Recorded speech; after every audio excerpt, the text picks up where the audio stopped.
Assalamualaikum warahmatullahi wabarakatuh. Jirtu kabajamtoota ijoollee Oromoo.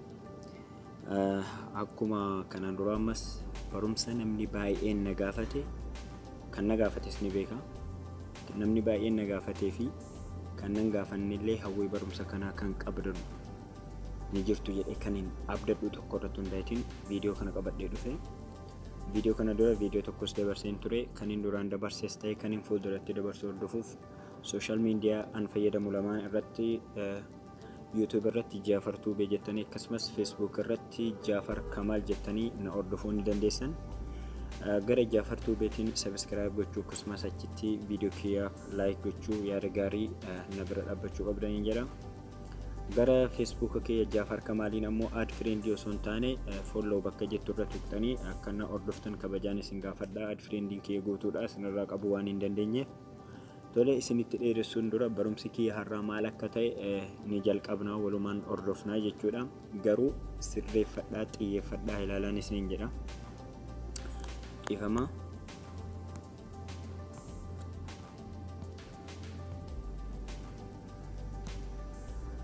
Dhiifama waan natti dawwalameefi. Okay. Barumsi keenya har'aa social media fayyadamnu hundasaa haala kamiin kallattiidhaan Facebookii keenya yookaan profaayilii Facebookii keenya jalaa naqannee yookaan achi jala gashannee namni kamuu osoo barbaacha hin dhaqne osoo maqaa keenya dhaqee barreessee dogongoree nun dhabu jechuudha. Namni kamuu waan isin ittiin barreeffattan Facebookii keessan jalatti waan arguuf deemee wanti isin barbaade isin dhabuuf hin jiru. Tarii maqaan isin ittiin banattaniif maqaan namni ittiin search godhee isin barbaadu adda ta'a. Fakkeenya yoo isinii keenye maal jechuu kiyya barumsi kiyya irraa yoo isiniif agaluu ta'e isa kanarra tuqxan jechuudha. Amma Jaafar Kamaal jedha. Akka isinitti mul'atutti social media an fayyadamu hundi karaarra jira. Namni kamuu search osoo hin goone argachuu danda'a. Fakkeenyaaf namni Instagram kiyya irratti na hordofuu barbaade Jaafar Kamaal kana username fayyadamee Instagram kiyya yoo follow godhee na hordofuu barbaade asumarra tuqnaan kallattiin osoo deemee search hin goone osoo Instagram keessa nan barbaanne asumaan kallattiidhaan gara Instagram kiyyaatti darbuu danda'a jechuudha Jaafar Kamaal. Okay, Jaafar Tuubee bakka jedhu kanarra immoo namni tuqee kallattiin gara YouTube kiyyaatti darbuu danda'a. Osoo dhaqee YouTube kiyya keessatti search nan goone. Amma linkii gadii kana yoo tuqne immoo TikTokii application TikTokii jedhamu namni fayyadamu yoo jiraate TikTokii kiyya argachuuf kallattiidhaan asumarra tuqeetu TikTokii kiyya argata. Teem Jaafar Jimmaaliji kan jedhu kun ammoo Telegiraamii kiyya. Namni Telegiraamii hordofu tarii kanarra tuqee kallattiidhaan argachuu danda'a. Tole haala kamiin akkasitti akka namni kallattiin waan isin fayyadamtan hundarratti isin hordofu taasifachuu dandeessu kan isin jedhudha. Jalqaba gaa YouTube Facebookiin kiyya Jaafar Kamaal kan jedhu kana kan inni irratti barumsa isiniif dabarsu follow ishee jettu kanarra tuqxaniitu na hordofuu dandeessanii haala kamiin akka itti social media fayyadamtan hunda Facebookii keessan jala naqattan isin agarsiisa. Jalqaba fakkeenyaaf Instagram irra haseennu Instagram keessan Facebookii jala galfachuuf achirra seentaniitu sana booda ofsaan jechuudha. Achi booda bakka as gadii isinitti mul'attu kanarra tuqxanii jechuudha. Bakka as gadii isinitti mul'attu mallattoo profaayilii namaatti kan isin geessitudha. Profaayilii keessanitti isin geessitudha ni tuqxanii jechuudha. Achi booda edit profaayil kan jettu isinitti mul'atti as gubbaatti edit profaayil Instagramiidha. Edit profaayil bakka itti irra tuqxanii san booda ofsaan eeggatan. Achi booda username kan jettu kana copy godhatan. Username malee name isa normaalii gubbaarra kana waan hin fudhanneef username kana gootan jechuudha. Kanaan namni isin argatu kallattii kaayyattanii namni isin argachuu hin danda'u yoo YouTube hin taane jechuudha. Waan biraa hin fudhatu wanti hunduu username ta'uu qaba.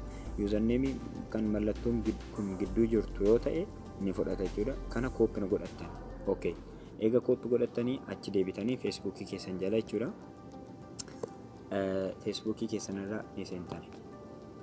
Achi booda mallattoo as gubbaa jiran muraalee sadan as gubbaa jiran kanarra ni tuqxan. Achi booda Facebookii keessan jala galtanii amma Facebookii kiyya Jaafar Kamaal jedhu osoo hin taane Jaafar Jaalalaa jedhurra waan hin jiruuf isarratti isin agarsiisa. Isarra ni galla. Sana booda eega profaayiliin keessan akkanatti isin bahee edit profaayilii kan jedhu kanarra ni tuqxan. Sana booda ofsaan eeggattanii hanga networking kee hojjettu achi booda akkas ol harkistaniitu jechuudha. Edit profaayilii keessan keessa as gadi links kan jedhu ni jira. Add bakka itti kanarra tuqxan eega links kan jedhu kan argitanii add bakka itti kanarra tuqxan. Achi booda osoo eeggattan hanga networking kiyya isiniif hojjetu jechuun networking kiyya saayifoonii waan ta'eef xinnoo dadhabaadha. Haala kanaan eega isiniif bahee add social link kan jedhu kanaa fi add website kan jedhu kanatti isiniif ba'a. Add social link kan jedhu kana yoo tuqxan wantoota bifa username bifa akka fakkeenyaaf linkii osoo hin taane usernameedhaan kooppi godhattan kan akka telegram instagram ammarra tuqxaniitu asir fakkeenyaaf add instagram jedheera asitti bakka kanarratti account name kan bakka jedhu kanarra yoo tuqxan barreessi jedha account name. Tole an kooppi godhadheen jira as keessaa kooppiin godhadha jechuudha. Isinis yoo kooppi godhattan akkasitti fakkeenyaaf ani amma dura maqaa kiyya gaa kooppi godheetiin jira asitti kooppi godhattan instagram jettanii. Social media bira yoo fayyadamaa jiraattan instagramii osoo hin taane kan biraa yoo irra gashachuu barbaadan ammoo xiyya kanarra tuqxan jechuudha. Xiyyi tokko ni jirti bakka instagram jettu argitan miti isarra tuqxan. Waan barbaadan ni filattan yoo Twitterii ta'e yoo YouTube, Snapchat, YouTube, Twitter, Twitch, WhatsApp, Line, WeChat waan akkana keessaa filattaniitu kan kooppi gootan asitti galfattan. Isin akkuma isinirra seentanuun inni Instagram isiniin jedha. Garuu waan ta'e asirratti tuqxanii filattan isin xiyya kanarra tuqxanii. Fakkeenyaaf adeebi'u amma gara telegram kiyyaa deemu. Telegramiin keessan keessatti ammoo linkii keessan akkamitti akka itti kooppi godhatanii dhuftanii feesbuukii keessan jala galfattan ilaaluuf telegram irra ni seentanii. Achi booda muraadee gubbaa jiran sadan kanarra tuqxanii. Sana booda settings kan jettu kanarra ni dhuftanii. Achi booda Jaafar Oromoo Lij kan jedhu kuni amma username kiyya isarran tuqa. Yoon fedhe Jaafar Oromoo Lij kan jedhu kanan kooppi godhadha. Yoo godhattanii username telegramiin kan fedhe yoo ni fudhata. Yoo feetan ammoo linkii as gadi jiru kana /Oromoo Lij kan jedhu kana kooppi godhattan. Garuu aname linkii kana kooppi godhadhu. Okay, egaa kooppi goonee gara Facebook keenya adeemnu. Amma bakka kana eega dhufne wanta bifa linkiitiin kooppi godhattan add website bakka jedhu kanarra tuqxanii gashitan. Kun username qofa fudhata. Add social link kan jedhu kun username dha. Inni gadi kun linkidha. Add web inni jedhu kun jechuudha linkidha. Isarra tuqxan.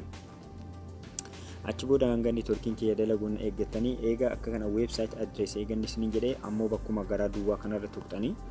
Sana booda anamma meemii telegramii kiyya amma kooppi godhadhe waan jiruuf asirra nin gashadha jechuudha. Eegan kooppi godhadhe anamma mana keyboardii kiyya keessaa hin qaba kooppi waan hin godhadhe jechuudha. Isarra seeneetiin fudhadha. Osaan eeggattanii amma kooppi godheera waan ta'eef as keessa seeneetiin amma kooppi godhadha. Sana booda save bakka jettu amma akka isinitti mul'atutti save gootanii. Save ni gootanii. Sana booda mee feesbuukii kiyya jala deemnee haa ilaallu. Akkas gad harkisne Jaafar Jaalalaa. Okay, akkasiin gad harkisa akka feesbuukiin kiyya waan haaraa dhufe kana fideen agarsiisuuf. Sana booda as gadiin adeema jechuudha.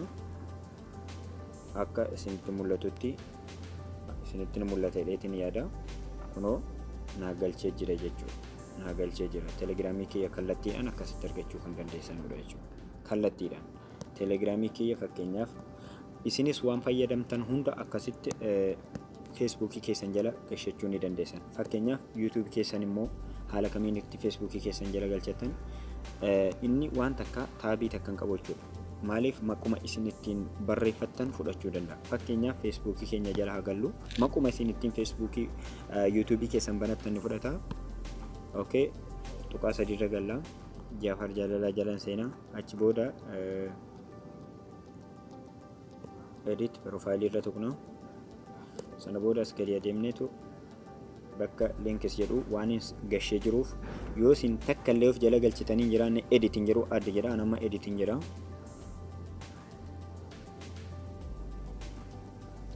Shabakni kiyyaa hanga dalagu. Sana booda add social link kan jedhu kanarra tuqa. Achi booda eeganni akka isin irra tuqxanuun inni Instagramii isinii fida. Garuu xiyya kanarra tuqxanii social media fayyadamtan kam akka ta'e ilaaltaniitu anamma kan YouTube kiyya of jala galchuuf waan ta'eef YouTubein filadha. Sana booda bakka account name jedhu kanarratti ni barreessa jechuudha YouTube kiyya. Eshi Jaafar Tuubee jedheetiin of barreeffadha. Sana booda save jedha. As gaditti kan isinitti mul'atu save dha. amma deemnee feesbuukii kiyya jalaan ilaalla. Ammas feesbuukii kiyya akkas gaararraa gaditti gad harkisa jechuudha akka haaromsuuf. Amma akka isinitti mul'atu Jaafar Tuubeen as jala galeera jechuudha. Haala kanaan namni kamuu salphaatti piroofaayilii feesbuuka keessanii jalatti waan isin fayyadamtan hunda eega isin of jala gashattanii irra tuqee namni kamuu osoo deemee isin hin barbaanne isin hordofuu danda'an. Amma Jaafar Tuubee kan jedhu kanarraan tuqa. Kallattiin mee garamitti akkana oofu walumaan laalla jechuudha. Ofsaan eeggattanidha. Neetworkiin kiyya baay'ee dadhabdu waan taateef akka argaa jirtan Jaafar Tuubeetti kallattiin na fide jechuudha. Waan namni sun dabarse kallattiin irraa hordoftan. Walumaa galaan wanta narra isiniif dabarse kun akkaataa itti isin akka feesbuukii kiyya jalatti isinitti mul'atu kanatti Jaafar Kamaal kan jala ifama jechuudha. Jaafar Kamaal kan jedhu kana jalatti haala kamiin akkan itti naqadhen isin agarsiisuu jira jechuudha. Sooshaal miidiyaalee an fayyadamu argaa jirtanii. Instagramiin kun as gubbaa jira. Jaafar Tuubee kun immoo kan TikTokiiti. Okay, TikTok immoo akkamitti akka itti dhaqxanii kooppi gootan isin agarsiisuuf TikTok irra ni seentanii.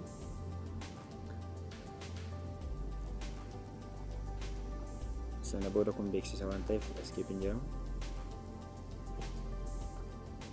Achi booda mallattoo as gadi mul'attu kanarra ni tuqxan jechuudha. Egaa TikTokii keessan irra seentanii. Achi booda tuqaa gubbaa jirtu, tuqaa gubbaa kana jirtu sadan kanarra ni tuqxan. TikTokii keessan keessatti liinkiidha malee yuuzarneemiin fudhatu kan TikTokii. Sana booda sheer piroofaayilii kan jettu irra tuqxanii. Achi boodaan kooppi liink kan jettu kanarra ni tuqxanii. Eega kooppi liink kan jettu kanarra tuqxanii ni baatanii jechuudha irraa. Sana booda ammas feesbuukii keessan jala gashachuu yoo barbaadan feesbuukii irra ni seentanii. Ifama an feesbuukii kiyya Jaafar Jaalalaarra hin galaa. Sana booda edit piroofaayilii kan jedhu irra seentanii. Waan feetan jala gashachuuf isin edit piroofaayil kan jedhu jala seentaniitu amma dura yoo hin galchine bakka liinkis jedhu kanarratti addi isiniin jedha. Yoo galchitanii jiraattan immoo edit godhii kan galchise sana jijjiiri isiniin jedha waan ta'eef amma editiin jedha. Jijjiiruu fi miti garuu kan biraa gashuuf editiin jedha. Dura yeroo waan takka isin amma dura hin galchinetti yeroo isin dhaqxanii achirra seentan addi isiniin jedha. Irra gashadhu isiniin jedha jechuudha. Sana booda waan fayyadamtan hunda yuuzarneemii fi liinkii keessan feesbuukii keessan jala gashattan. Okay, amma kan hin fudhadhee dhufe liinkii waan ta'eef bifa weebsaayitiitiin waan ta'eef amma add weebsaayitii kan jedhu kanarraan tuqa. Opsaan. Sana booda bakka weebsaayit adrees jettu kanarraan tuqa. Achi booda nama kooppi godhadhe waan ta'eef keeboordii kiyya keessaa mana kooppii kana ilaalee kan TikTokii kiyyaan hin fudhadha. Ifama.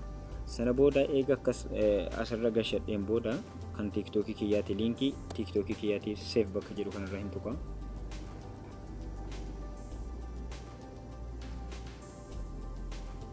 Nama tonaaf dabaluuf jira waan ta'eef dafee save isiniif hin godhu.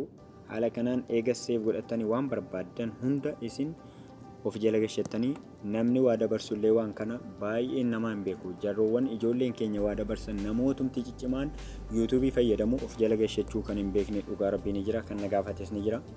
Namootiin feesbuukii irratti barumsa dabarsitan, laayivii irratti barumsa dabarsitan, yuutuubii yoo qabaatan salphumatti yuutuubii keessan, instagram keessan, Twitter keessan, piroofaayilii keessan jala naqashtanii namni kamuu piroofaayilii feesbuukii keessanii jala seeneetu achirraa kallattiidhaan isin hordofa jechuudha. Deemee yuutuub keessa isin barbaaduu hin dhaqu, tarii isin argatu waan ta'eef. Namni kamuu piroofaayilii feesbuukii keessanii jala yoo seene jechuudha. Akkasitti waan hunda waan isin fayyadamtan hunda harkaa qaba waan ta'eef jechuudha. Waan isin fayyadamtan hunda karaa irratti ba'aa fi amma kunoo namni kamuu na hordofuu barbaanaan Instagram, yuutuubii, tiktokii, telegiraamii irratti haala kanaan na hordofuu ni dandeessan. Haala kanatti of jala naqachuu dandeessan waan fayyadamtan hunda kan torbii darbe dura na gaafatee fi kan amma dura na gaggaafattan hundi keessan deebiin keessan inshallah guutummaan guutuutti isiniif deebi'eera jedheen abdadha. Jaafar Kamaal follow gochuun dagatinaa, share viidiyoo kiyya gochuun dagatinaa, deeggarsanaaf taatan waan ta'eef jechuudha. Akkan barumsa kana fakkaatuuf kan kana caalu kan hin argadhe hundan itti fufuuf deeggarsi keessan laayikii viidiyoo kee akkasuma sheer walii gootanii akka viidiyoon kee nama hedduu qaqqabu akka taasistan isiniin jedha. Akkasumas Jaafar Tuubee akka subscribe gootanii na hordoftan kabajaan isin yaama. Assalaamu alaikum wa rahmatullahi ta'ala wa barakaatuh.